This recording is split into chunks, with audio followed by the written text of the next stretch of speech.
United nation की assembly में ये रेजोल्यूशन लाया गया था जिसमें हिंदुस्तान ने अपना मौक़िफ़ क्लियर किया है कि कहीं भी किसी को भी ये जो है हकूक़ नहीं है कि वो गैर कानूनी तरीके से दूसरे के एरिए के ऊपर जाके कब्ज़ा जमाए। ये गलत है। दूसरे के एरिए के अंदर गैर कानूनी गैर आईनी तरीके से कब्ज़ा करना ये ठीक नहीं है। हमारे 100 मसाइल हो सकते हैं, हमारे 100 इश्यूज़ हो सकते हैं। उन मसाइल का हल जो है वो बातचीत में और आपस में बैठ के निकल सकता है। बेगुनाह लोगों की जान नहीं जानी चाहिए, बेगुनाह लोगों का कत्ल ठीक नहीं है, ये खून खराबा जो है ये ठीक नहीं है। यहाँ तक बात हिंदुस्तान की है तो हिंदुस्तान ने हमेशा पूरी दुनिया के अंदर अमन, खुशहाली और भाईचारे की हमेशा वकालत की है। हमारा मुल्क हिंदुस्तान इस बात के लिए जाना जाता है कि हमने हमेशा इंसाफ की बात की और हमने हमेशा से ही इस बात पर जोर दिया कि तमाम मसाइल का हल जो है वो बातचीत से होना चाहिए। आपसी गुफ्तगू करके तमाम मसाइल का हल निकाला जा सकता है। बम, बंदूक, पिस्तौल, गोलियां ये किसी भी मसले का हल नहीं हैं।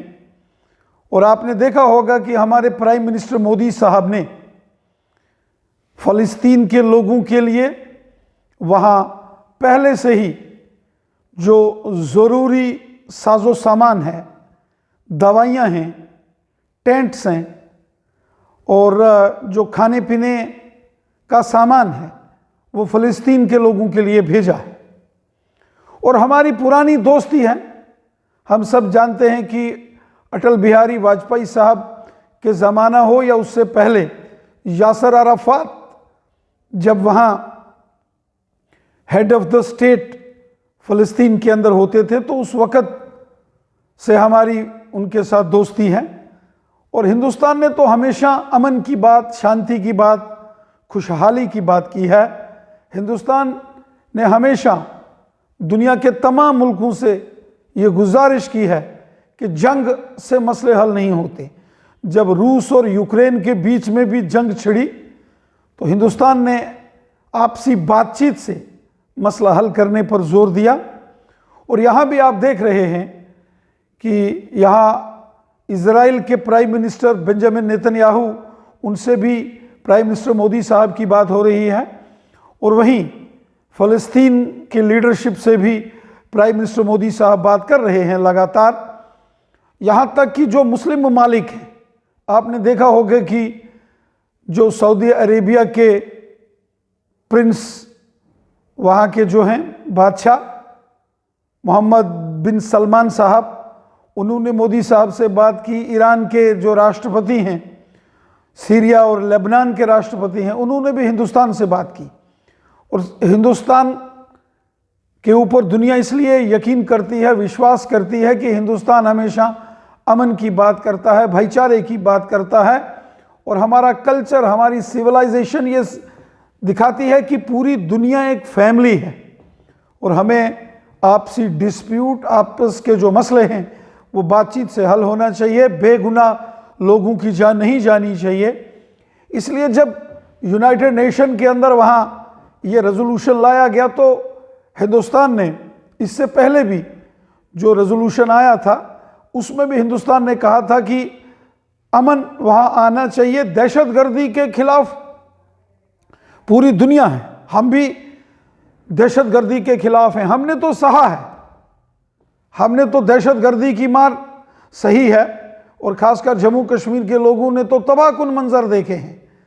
लेकिन साथ ही साथ बेगुनाह लोगों की जान नहीं जानी चाहिए। ये हमारे प्राइम मिनिस्टर मोदी साहब का मौक़िफ़ है पहले दिन से।